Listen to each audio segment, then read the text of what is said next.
ಮತ್ತು ನಮ್ಮ ನಾಡು ನುಡಿಗೆ ಸಾಕಷ್ಟು ದುಡಿದಂಥ ಮಹನೀಯರ ವ್ಯಕ್ತಿತ್ವವನ್ನು ಪರಿಚಯನ ಮಕ್ಕಳಿಗೆ ನಾವೇ ಮಾಡಿಕೊಡ್ಬೇಕು. ಎಷ್ಟೋ ಸಲ ನಾವು ಮಕ್ಕಳುಗಳಿಗೆ ಬರೀ ಓದು ಬರೀ ಇಷ್ಟಷ್ಟೇ ನಾವು ಸೀಮಿತಗೊಳಿಸ್ತಾ ಇದ್ದೀವಿ. ಅದೇನಾಗುತ್ತೆ, ಒಂದು ರಿಸ್ಟ್ರಿಕ್ಟೆಡ್ ಎನ್ವಿರಾನ್ಮೆಂಟಲ್ಲಿ ಮಕ್ಕಳನ್ನ ನಾವು ಬೆಳೆಸ್ದಾಗುತ್ತೆ. ಮತ್ತು ಮುಂದೆ ಅದೇ ಮಕ್ಕಳು ನಮ್ಮ ಮಾತು ಕೇಳಲ್ಲ, ಗೌರವ ನೀಡಲ್ಲ, ಬೇರೆ ರೀತಿಯೇ ಬದುಕ್ತಾ ಇದ್ದಾರೆ, ನಮ್ಮನ್ನು ದೂಷಿಸ್ತಾ ಇದ್ದಾರೆ, ದೂರ್ತಾ ಇದ್ದಾರೆ, ಸರಿಯಾಗಿ ನಡ್ಸ್ಕೊಳ್ತಿಲ್ಲ.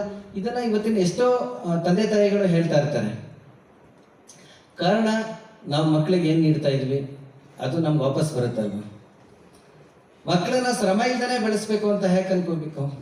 ಎಷ್ಟೋ ಸಲ ಪೇರೆಂಟ್ಸಲ್ಲಿ ಯೋಚನೆ ಮಾಡೋದು ಹೇಗೆಂದರೆ, ಮಕ್ಕಳಿಗೆ ಕಷ್ಟಪಡಬಾರ್ದು, ನಾವು ಕಷ್ಟಪಟ್ಟಿದ್ದೀವಿ, ಮಕ್ಳು ಕಷ್ಟಪಡಬಾರ್ದು. ಹಾಗಾದ್ರೆ ನಾನು ಪೇರೆಂಟ್ಸ್ ಕೇಳ್ತೀನಿ, ನೀವು ಕಷ್ಟಪಟ್ಟು ಕೆಟ್ಟಿದ್ದೀರಾ ಅಥವಾ ಚೆನ್ನಾಗಿದ್ದೀರಾ?